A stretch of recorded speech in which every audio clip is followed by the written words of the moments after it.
我是雨洁，我是舒雨。然后我们今天又是一集英文单集，就是今天我们找了2位来宾，然后一起用英文聊一下过去自由行的经验。对，没错，所以这2位来宾大家应该都不陌生，就是我们之前有访问过的 Jason， 就是 Swing Taipei 的 Jason， 然后还有弹性说爱的杨。先让我们掌声欢迎一下我们的来宾。好，那反正我们今天应该是就是轻松的聊一些我们在旅行之中的所思所想，或者是我们看待旅行的一些想法。然后要在这边先买个保险，就是我们每一次的英文单集都是我们自己开心，有点像是想要练习英文跟聊天这样，就分享给大家。但是这不是一个英语教学频道，但是如果大家想要看中文字幕的话，可以去 YouTube 然后开启 CC 字幕就 OK 了。没错。好，那我们就开始咯。Hello everyone, welcome back to Afternoon Girls Club. I'm Andrea. I'm Julie. So first, let's welcome our special guests today. We have Jason and Yang. Hi. Hello everyone, I'm Jason. Hi, I'm Yang. As you were mentioning in the Chinese introduction, I'm the organizer of Switch Taipei, so I'm like madly in love with swing dancing and Lindy Hop for 8 years already. And I started dancing in Rome, Italy in 2014, and then I had a lot of traveling experiences, mostly in Europe, because I feel like if I'm gonna spend my money, I'm gonna spend my money on something very, very far. So I always travel to Europe. I also went to some of the Asian countries, for example, South Korea and Thailand, but not. Usually I only spend like less than 10 days in South Korea and Thailand. But if I'm flying to like European countries, it usually it's like at least 1 month. Yeah. Very informative introduction about yourself. Why? Pressure. Well. Okay, what about Yang? Hello, I'm Yang. I'm also a swing dancer, and the audience might know me as a podcaster. I have a show called Sex Chat 弹性说爱, and it's about sex and love and everything in between. Yes, and I've been to Europe a few times as well, and I went to Tokyo for a year for a working holiday. Before we begin, actually, Jason just mentioned that like these two, like our special guests, study in Europe for a year, right? Like you guys study. No, I was an exchange student in Spain, but just for 1 semester, so maybe 4 months. Oh, okay. And then after the semester, I travel for about a month around Europe. I think that's a pretty good start that we have a little introduction about our traveling history. So my traveling history is I've been to mostly Asian country, but when I was about 19 to 20 years old, I went to Germany for a working exchange for about a month. And then I went to the US for an exchange program for a year in Milwaukee, Wisconsin with Andrea. And yeah, and I have like several short trips between Japan, Korea, Thailand, mostly around Asia. Yeah, so for me, like Julie said, I was studying in the States for a year, and then I also went to the UK for 2 weeks. And that was an awesome experience before the pandemic hit. Oh. And I've been to Korea for multiple times because I love K-pop and, you know, everything about like Korean idols. And I've also been to like Japan and also Cambodia. Yeah. Oh. So that was a pretty cool experience. Yeah, but I feel like I didn't get to experience much because I was in a tour group. Oh. So then most of the time I was on the like tour bus with like a bunch of strangers. So for me, I would say I really enjoy like traveling with just like the people I know instead of like a bunch of strangers in a group. Yeah, but that's just my personal preference. So yeah, after this like brief introduction of our traveling history, let's talk a little bit about the pandemic, because it's been almost 2 years, maybe over 2 years, right? 2 years and a half, I think. Yes. Yeah, and actually we plan to go to Europe for like a month. Yeah, at the very beginning of the pandemic, we planned a trip around March 2020. Oh. Yeah, okay. and the pandemic actually started right before we prepared to go on the plane. Yeah. Have you booked ticket and we book everything. Yeah, and we actually plan to go to UK for 2 weeks and Paris for a week and 3 to 4 days in Belgium. Yeah. Oh. So it was a really high expectation trip, but then it didn't work out. So yeah, I feel like we experienced a short period of I wouldn't say like sad time, but it took us a little bit of time to adjust to this new situation. So I wonder if you guys have the same experience, like when you realized, okay, maybe for the next few months or few years, I will not be able to travel around the world. The pandemic hits me pretty hard because I love traveling, and as a Lindy Hopper, I travel to events. Sometimes I travel to events and also compete and perform if it's possible. For another, my boyfriend is living in UK right before pandemic. Now he's moving to Sweden in a few months. So basically, very detailed.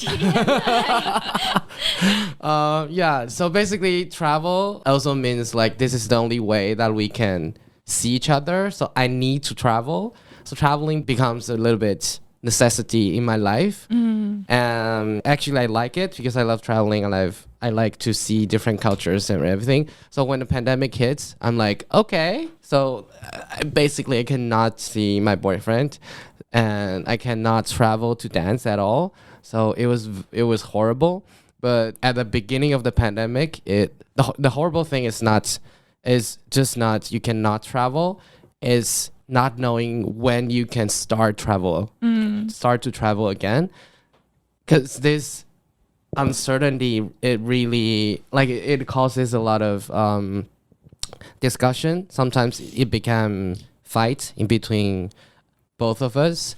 So yeah, I just hate it, basically. Yeah, I feel like long distance relationships definitely have the most impact during pandemic. Yeah. So wow. But we survived. We're still together. I don't know how. We have discussed about this, and both of us didn't know how we are still together after like 2 years not seeing each other physically. But we managed, and now traveling is kind of coming back. So I have been to UK for like twice, last year and this year. Both times I've traveled for like a month. So I feel like it's coming back. And that would be my experience with the pandemic. What about Yang? Just to be clear, I do hate COVID or the whole pandemic situation, but I don't know if it's the fact that I cannot go to travel that affects me that much, because like so much things changed since 2019 for my personal experience. Like I don't have a job, and so I'm not sure if it's the reason that I cannot travel around like affects me. I think the most like a criteria or the thing that changed me or makes me think a lot of like my future or something like that is because the status of myself, but not the status of the whole world.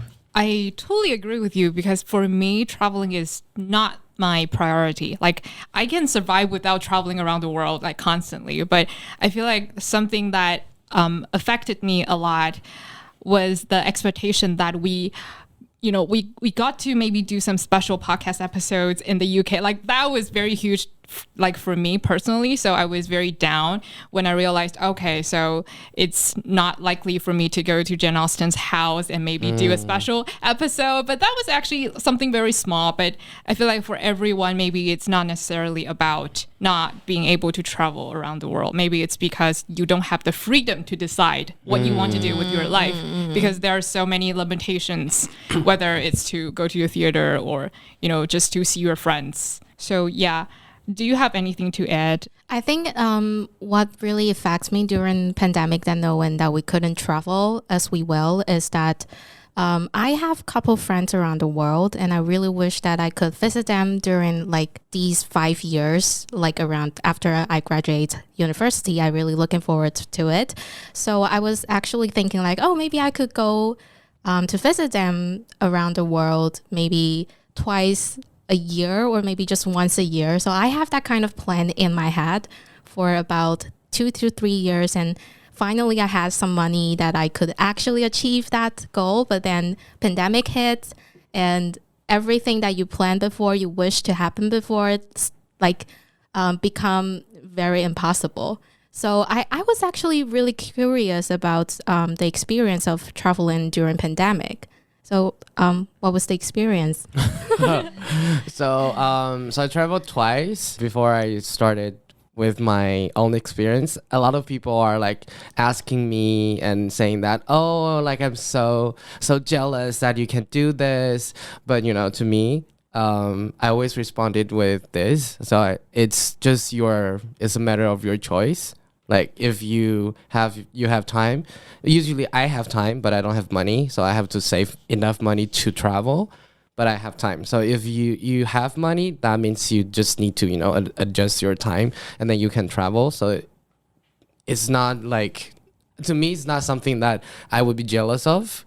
I'm like, just choose that and then you can go. But with the pandemic, it's a little bit different because the quarantine was very horrible. The quarantine is mandatory. When Taiwanese citizen flew back to Taiwan, when we entered the border, we need to do quarantine. So the first time I traveled, it was 2021, October. So flying out is fine. It's easy because in Europe, I traveled to UK. In Europe, they don't have much restriction anymore. So when I arrived, you don't have to wear a mask. Everything is normal.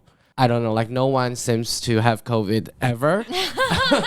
So at first I was not used to it. I still wear masks on the streets, but people are not wearing the mask. So I'm becoming the weird one. Mm-hmm. But if I'm in Taiwan, I don't wear a mask and walking on the streets, I'm going to be stared at. Like you're not only be stared at, it's illegal. Right. Yeah. Right? Right, so it's so different, and then so the first time I have to be used to it to that. But luckily, I didn't get COVID for the first time, and then also I traveled to UK, and that time UK, India, and I forgot 2 other countries. So four countries were listed as the highest, like the most high risk country to travel to. So when I came back, I have to do 14 days of quarantine, but I don't have to pay. For the hotels because I traveled back from those 4 countries. So next time it was 2022. I flew out in late March. I came back in middle May. So this time I have to pay for my own quarantine. Luckily, the quarantine days reduced from 14 to 10 days. Mm-hmm. But still, I need to pay around $20,000. Wow. For quarantine hotels. Yeah. But I think it's not really bad as the experience living by myself in a hotel room because I really see the tranquility of living with myself. Mm-hmm. Yeah, I don't know. I kind of enjoyed the 10 days because I guess I know that after the quarantine, I need to, deal with all the shit with my life. All over again, because whenever I travel to Europe, it's with my boyfriend, and everything is kind of careless. So it's like I'm living in the drain, but with COVID virus around me.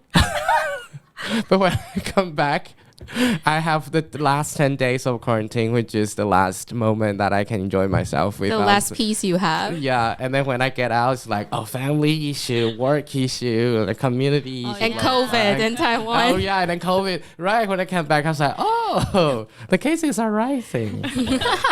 Yeah, so that would be my experience. But also I want to add one thing about the pandemic, because we were all talking about kind of the negative side of the traveling during the pandemic. But actually, I feel like I learned more about Taiwan when the pandemic hits, because I love traveling. I wanted to, see different places.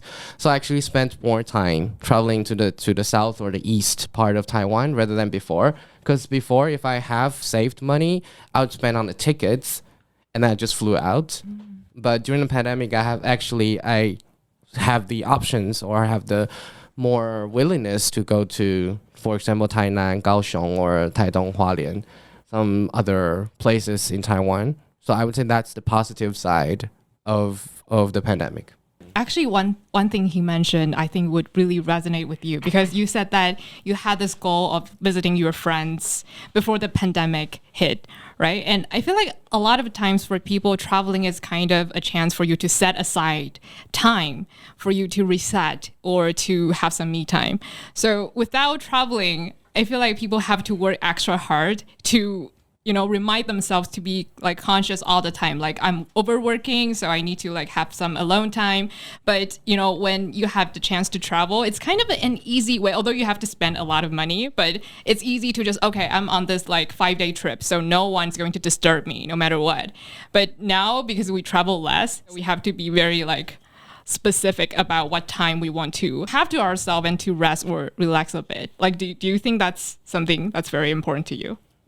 Yeah, for sure. And actually, like during pandemic, since everyone is so used to working remotely, so basically right now, even if you fly in abroad, people will expect you to bring your work with you. Yeah. They'll be like, oh, it's okay. It's just time difference, but you could bring your laptop with you and then you can work remotely everywhere. And actually, that was kind of my dream when I was little, like thinking about, oh, working around remotely, enjoying life while working, earning money.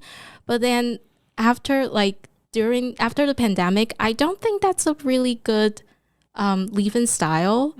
Yeah, because you couldn't really separate your working time to your like relaxing time. So yeah, still adjusting to it.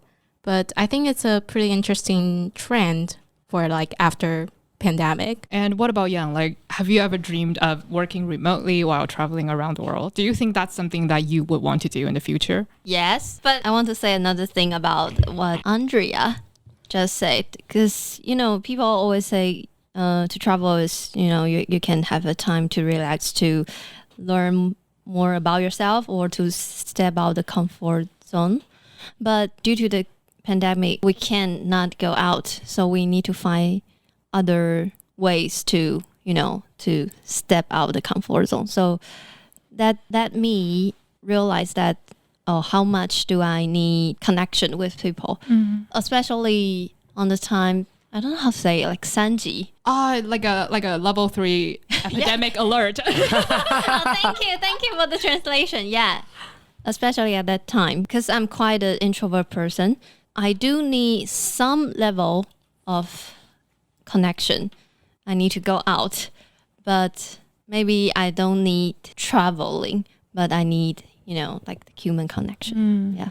After this brief discussion about the pandemic and traveling, I think we can, you know, just freely share our reasons of why we love traveling so much. Because I think for some people it's about the food, or maybe it's about meeting strangers, but maybe for us it's about different things. So what about you guys? Like, what do you love the most about traveling? So I would say I love to see all the differences, like different culture, I would say, in every country. I don't know how and why I started to like looking forward to seeing different things in my early life.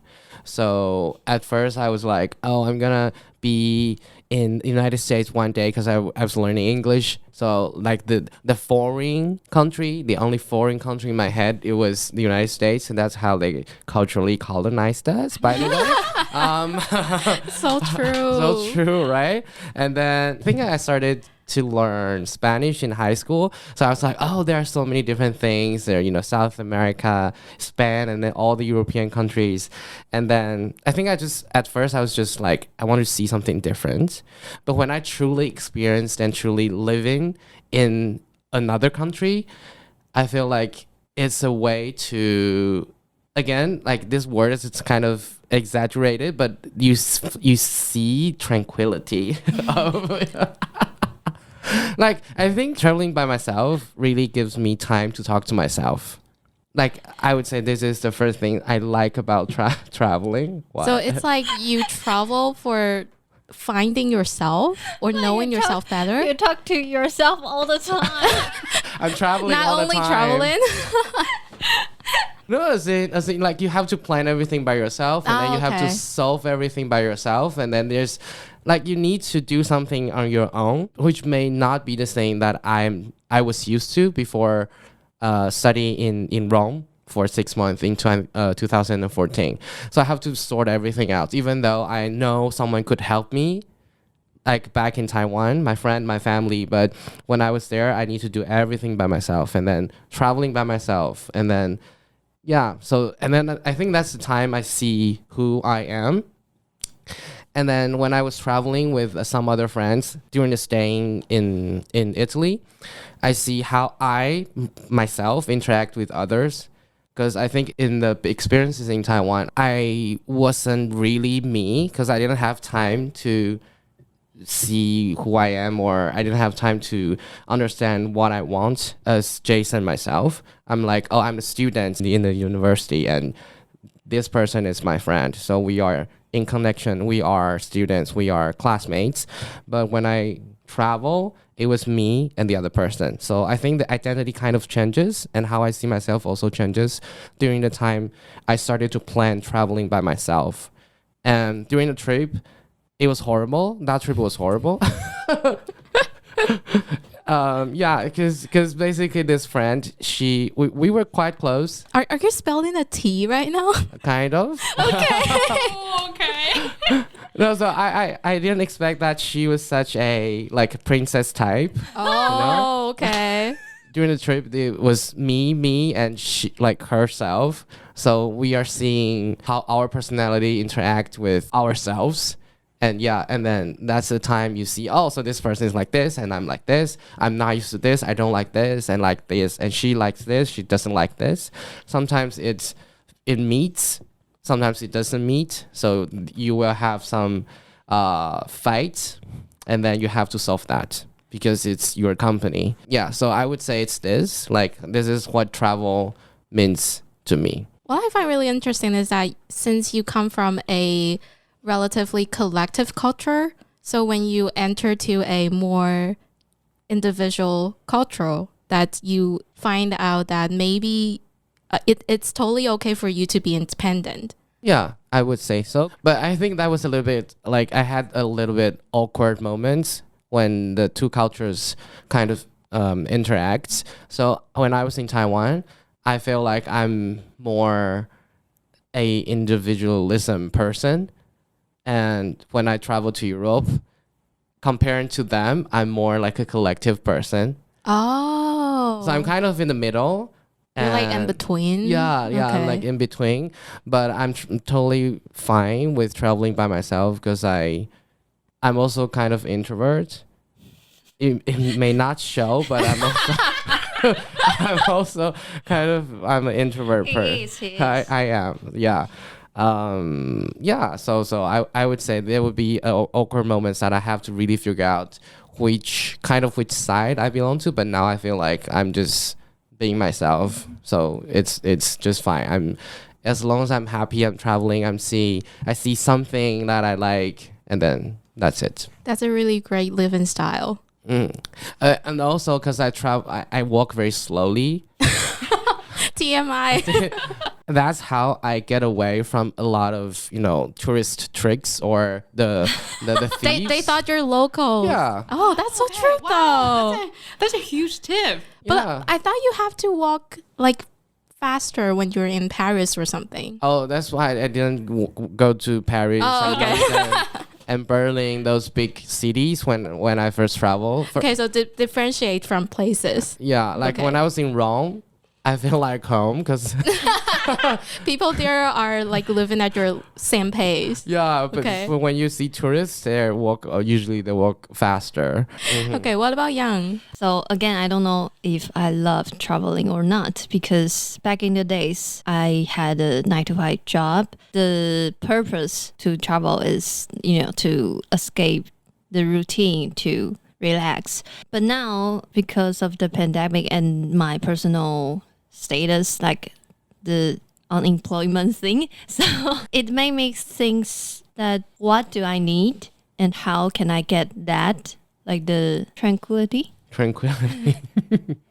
Yeah, so I'm not sure if I love traveling or not, but I think I do like the essence of you can get a chance or get a place, your own space to think a lot or to meet new people or to have different plans For me, what I like about traveling is that when I was little, I love to learn things like history or cultural things from really visiting the tourist spot or really visiting the place.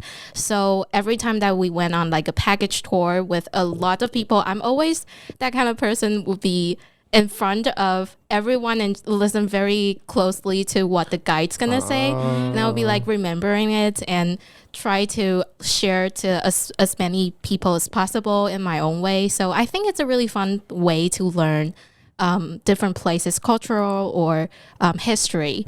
And also like growing up, I have a history of being ignorant. So like I remember when I was in high school, we had like exchange student from around the world, and there's an exchange student who's from the US. And I remember it was a really hot summer day, and when I look at him like walking past the hallway, I saw his face like really red. So ignoring me, then I wrote, "Why your face so red?" on his Facebook page. I left a message like that and just asking him, "Why your face so red? Ha ha ha." I thought it's something okay to say, and then that person just replied me and saying, "Oh, maybe it's because I have an Indian cultural background." And I was like, Indian cultural background? Like native Indian in America. Oh, okay. Yeah, so I was like, oh, okay. And then I realized that, oh my God, I'm being so ignorant then. And that was a really embarrassed moment, and I didn't really have chance to apologize to him. So I wanted to share it right here and to just let people know that during your own growing path, it's sometimes you could be ignorant because Taiwan is such a small country and you don't really have chance to interact with different people from different culture. So yeah, I think that's why I really love traveling, is because I could really experience the culture and really know them better just by visiting them in person, and to really interact with the locals there and to really learn about the culture and learn how to respect them and stop being ignorant. Yeah. Yeah, I agree. I think traveling is a very good way to break the stereotypes that you have always had, you know, growing up, since like you mentioned, Taiwan is a relatively small country. And I feel like also traveling for me is a way to check what I have learned from TV. Yeah. You know, from media. Wow. Mostly South Korea. Yes, exactly. So Does people there really look like K-pop idol on the street? And you know, every time I go to Korea, like I would try to see if my Korean improved. So it was a very good chance for me to like really practice, because when I'm in Taiwan, I have no one to practice with because I have no Korean friends in Taiwan. And also when I traveled to the United States, it was a very magical experience because 5 years ago, I hadn't been to the States, but I had learned English for a long time. So I was wondering like, okay, so the language I'm learning right now, is it really going to help me communicate with American people? Like, I know it's a very weird thing to think, but it was something that's bothering me for a long time because I was just wondering like if I could really communicate with American people. So living there for a year really helped me realize that, okay, so the English I'm speaking right now is legit. Like it's something that I can really talk, like I can really talk to the locals. So yeah, I feel like, what was it? No, I just suddenly thought of, there's actually a lot of Hollywood pieces that they would try to speak Mandarin or even Japanese or even Korean in their movies, but what they're speaking is really bad, like really poor. They couldn't really speak the language, and they expected people from the country could understand, and they would be like, oh my God, that person is speaking Chinese, but that's not Chinese at all. So that's a really good point of view of you love traveling and to sort of like hacking your ability of speaking that language. I think it's a really good gesture to me. And also one thing I love about traveling is that I get to experience another version of normal life. Oh, It's yeah. like why people love watching like people outside of our countries like filming their vlogs, because we just want to know what is it like to live a normal life maybe in Cambodia or maybe in the UK. And for me, that's very fascinating. So now when I'm traveling abroad, I always want to just walk on the streets, go to a normal cafe and have a latte and talk to my friends. I just live normally. Although for a lot of people it's a waste of money, but it brings me a lot of joy when I get to do that. Yeah, I remember that when I started traveling in 2014, I put this introduction on couch surfing. So I said travel equals travel plus life. So I created this word called trifle. So TRIFEL. Oh. Not truffle. Okay. I love truffle, but I kind of just created this word called trifle. So to me, traveling is also means that I get to live a life in other places. And that's kind of the echo to what Andrea said.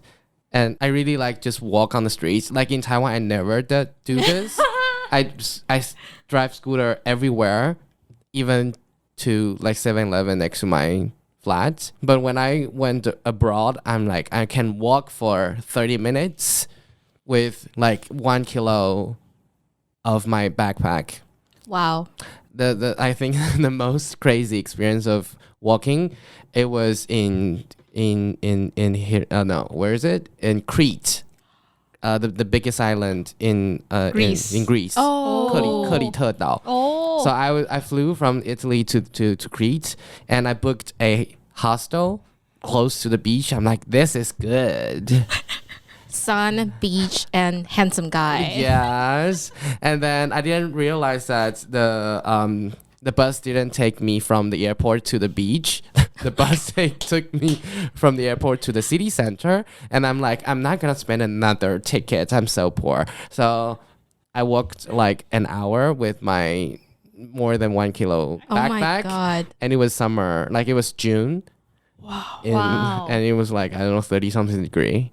So I walked 3 kilometers from the city to there. I'm like, I was young. But don't you think that's like the surprise what happens when you're on budget while traveling? My first traveling abroad experience without family, like only my friend and I, we went to Germany for a month. And after that, because we walk a lot, because we're on budget, we're student, so we walk really a lot.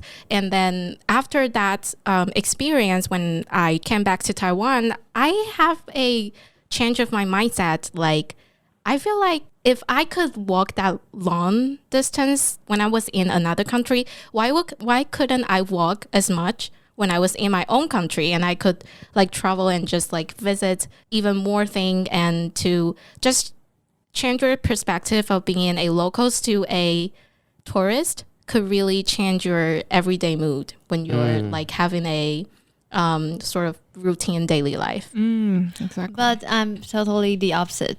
Because I was poor, so I walk a lot as well in Europe. But when I come back to Taiwan and say, oh, I'm rich. I can take the taxis all the time. But now I still take the MRT. Yeah, but that's so true though. Like when you're abroad, you feel you have so little money to spend. We're being privileged in many ways because we have the chance to go abroad, but still we spend our money really carefully and cautiously during the traveling. And also, since we were talking about travel experiences, and also Jason mentioned that he loves solo traveling. So I wonder if you have any tips when you have no companion. Like, do you think there's anything that, we should bear in mind when we solo travel? Passport. You have a story of passport, right? Oh, passport and visa is really important when you're solo traveling. Oh, You need to photo every important document and send it to your friends. I think it's Why? because if you lost it, you can ask your friend to, send a picture, and it might be okay with the only picture. I'm not sure if you lost your passport. Oh, okay. Yeah, so I would say, because I lost my phone in Madrid when I was traveling. God. Yeah, and phone was not a problem. It was I couldn't log into Line. When you use different device to log into Line, then they ask the original device to verify that you are you're the same person. Oh yes, right? that's so true. Yeah. This protect your data and everything. But when you lost your phone, it's gonna be a chaos. So I couldn't contact my family for a while, like for 1 or 2 days, and they were a bit worried at the time. But I was traveling with my friend, so he borrowed me the laptop or something. So like finally we get in contact back with my family. But yeah, that would be the first thing. And I don't know how to fix this, but I think You don't. I don't. And It's just stay alert, I think. What's the situation? Like so the you situation when I lost my phone. Yes. So I was very careless. So maybe that's Yes. maybe that's the Yes, That's the stay point. alert, okay? I put my phone in charge on my bed in a Where's in a your- hostel in a hostel Oh, Wait, then where which are you? country? in Spain. Madrid. And where were you when you're charging your phone? I was in the shower. And how many people was supposed to stay in that room? I think 4, me, my friend, and a thief, and the other one. So you did know who the thief is? I think so, because when after you see everything, and also I think even the hostel staff, they knew all the procedures. They were like so used to it. They are not surprised. They didn't say something like, "Oh my God, I'm sorry." They were like, "Oh, okay, I'm gonna call the police. They will arrive soon." And then when the police arrive, they check everything. They check the bed, they check the closet. They even check the ceilings. Wow. Of the bathroom. I said my phone was lost, and then you were checking the ceilings of the bathroom. They even checked the ass, like literally ass of that person. Oh my God, it's trying to I trying don't to know catch what- a drug dealer. Yeah, I'm like, Even if I got my phone back, I didn't want it. Is It's really in like his a ass. porn shooting setting or something? Oh, but it's the thief himself. Like he was like, because they were speaking in Spanish, I didn't understand completely. But like the thief did it. Like he pulled down his pants. Is I'm he like, angry? no, like so. This is why I feel like they are so used to it. Because the police was like chilled, and the thief was also chilled, and the staff was chilled. Because in Taiwan you cannot do this. Oh. I think you cannot. I don't feel like you can do that anywhere, everywhere. True. Right? Okay. So I was like, what is this? And I'm like, okay, fine. I it's fine. Oh, yeah. Yeah. But for some tips for solo traveling, I would say prepare, but not prepare 100%. Of course. You would never prepare for seeing that scene for sure. No, yeah. And also not preparing 100% means that you have to be ready to improvise. Not Having just it flexible. Yeah. So for example, usually when I travel, if I have like 1 month travel, I would book the first 3 days or 4 days of the accommodations because I don't know how long I will stay in this city.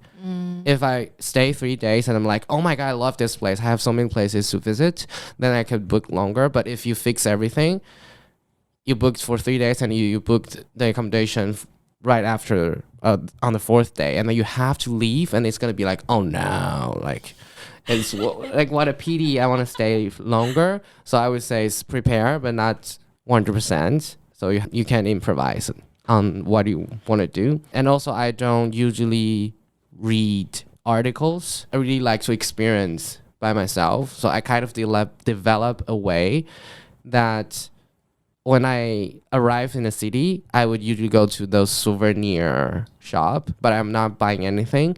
I would check the postcards. Oh. So the postcards will tell you what is famous in the city. Oh, So I don't have to check anything. Because that's usually... that's so clever. Right? Yeah. And I like this because, well, in a way, this is very touristic. But also, I feel like this is somehow... I can find something new probably there.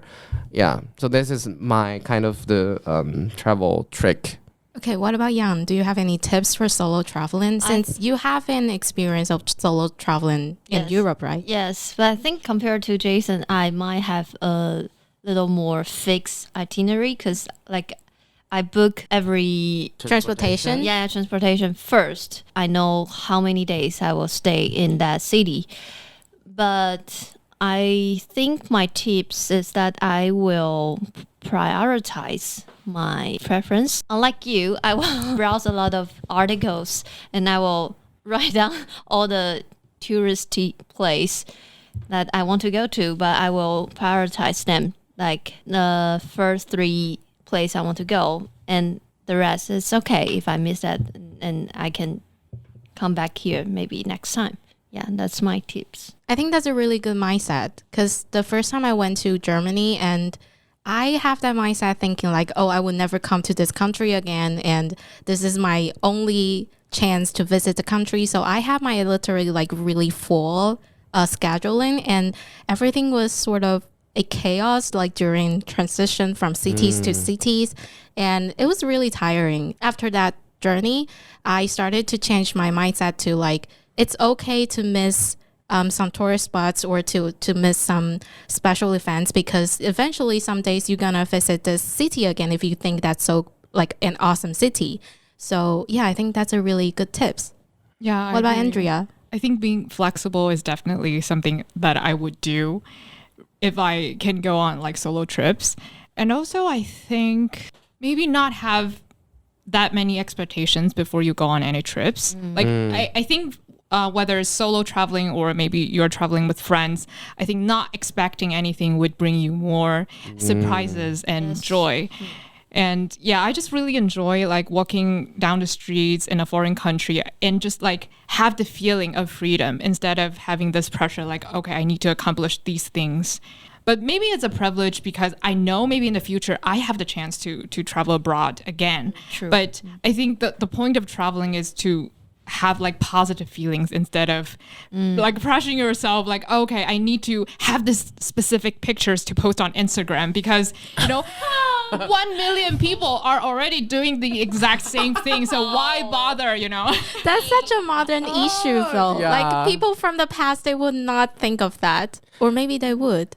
Like they would bring like their huge camera and, and be ready. Maybe Yeah, they would probably. also. Yeah. But yeah, I think it's something that people would feel like they have to do when they use social media. Like, okay, I go to this country, I have to go to these spots. But like sometimes I would have the urge to do that. But once you browse social media for a long time, you feel like everyone is already doing the same thing. So you can just, try to find a very like special alley and, just go there and experience something special that no one has ever experienced. Yeah. So for me right now, I'm more relaxed when I go traveling. It's more about having a good time. Yeah. I would add something to that. So I think it's also important to be present and also be a local. That's my trick, or another trick. So be present.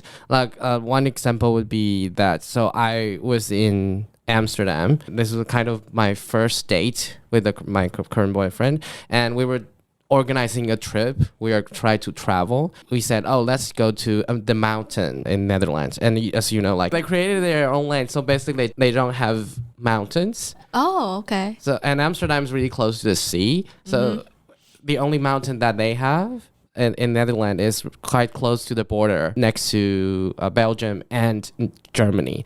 So the whole trip, we spent whole day on train and bus. So the train takes us to the closest city next to the mountain in like 2 hours, and then like almost an hour bus. The mountain is only 300 meters high. It's like a hill instead like of a hill. mountain. Yeah, basically it's like if you take bus up to Yangmingshan and it's higher than that mountain, and that mountain is the highest mountain in Netherlands.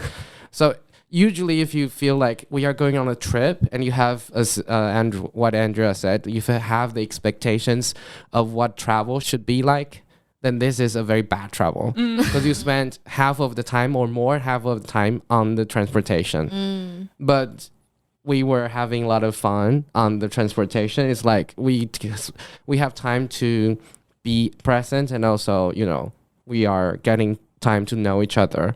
Yeah, so this is be present. And also be a local is that usually you may expect some like recommendations of restaurants from, I don't know, TripAdvisor or Yelp. But, well, this is another privilege of me. I'm a swing dancer. I'm Lindy Hopper. So I get to dance with the locals and then ask them, so which of kebab would you recommend me to go to try? because, there will be some recommendations from the internet. But the locals, they also have their own preferences.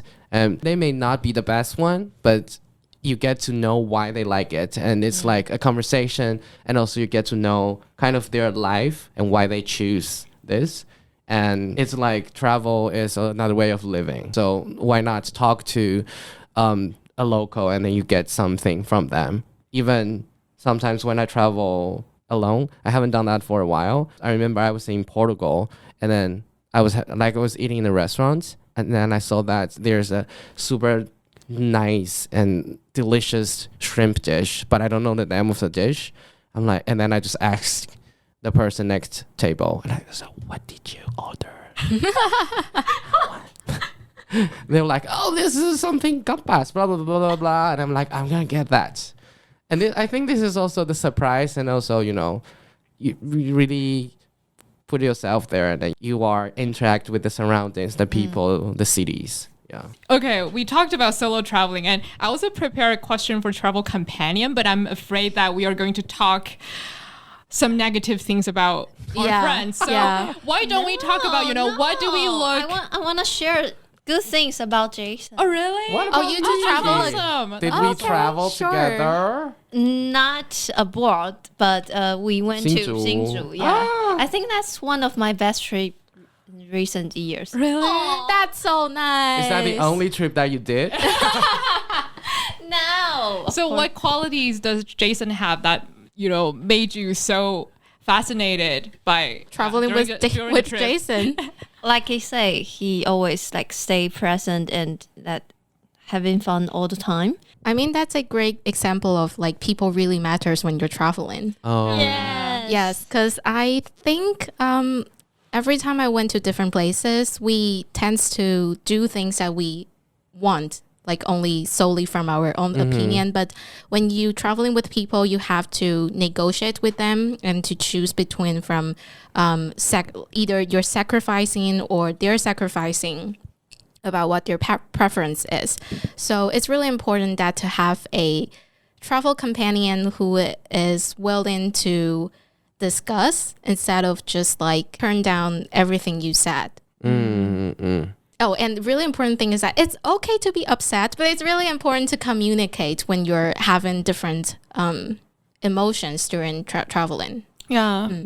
Especially if you are a very sensitive person, if your companion is feeling a little bit down and that person's like, I'm okay, I'm fine, I'm not angry, and you're getting this weird vibe, then the trip is going to be ruined.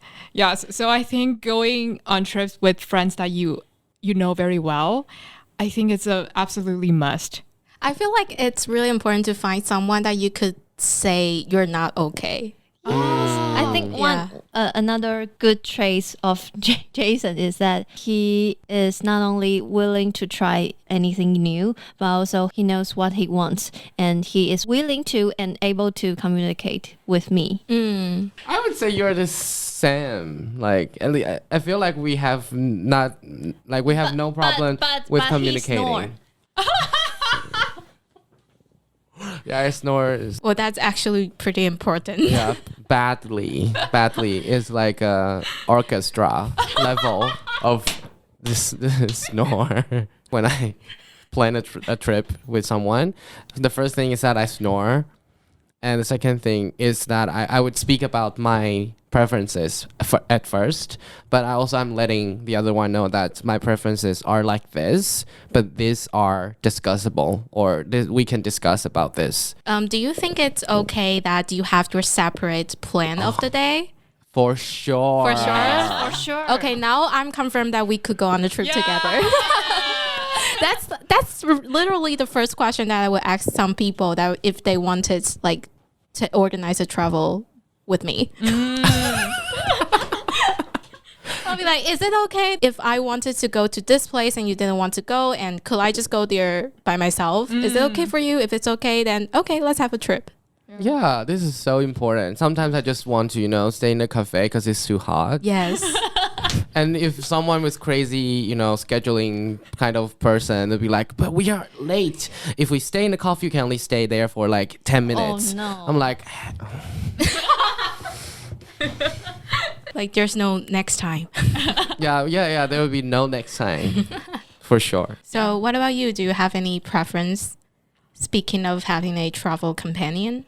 I feel like I can pretty much agree with Yang and Jason because I feel like communication is very important. And if the companion is like super like go type of style, then I will get very pressured. And also I really need some alone time even when I'm traveling. So I remember the first time we went on a small trip was to Chicago, right?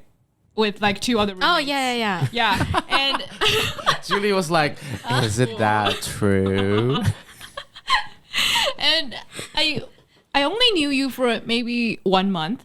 And I booked a ticket to see Hamilton the musical. And because I booked it myself, I asked them like, okay, like, can I just go there by myself? And everyone was like very chill. So I feel like that trip was very lovely because we didn't know each other quite well. So we were also able to go on our own ways, and also we could be together and eat meals together. So for me, that was a perfect amount of socializing for me. Setting up the boundary at first, it was very important. I feel like we should really go on a trip together. Oh, We really should. Please. I think today we had a really good conversation about traveling in general, and it's really glad to find out that we could go out as a group of friends and enjoying ourselves during traveling. And spoiler alert that Andrea and I are going to another trip very soon in Australia, and we're going to see Hamilton there.